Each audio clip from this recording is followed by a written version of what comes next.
You ask Tiger to solve. This deals with linear equations with one unknown.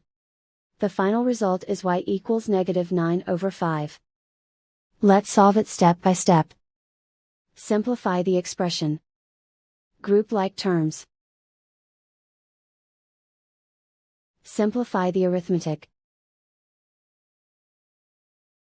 Group all constants on the right side of the equation.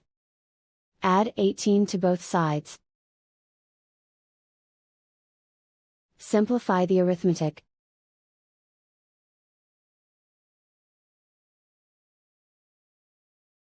Isolate the y. Divide both sides by -10. Cancel out the negatives. Simplify the fraction.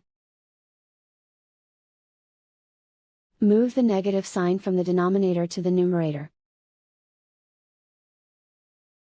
Find the greatest common factor of the numerator and denominator. Factor out and cancel the greatest common factor. And so the final result is y equals -9/5.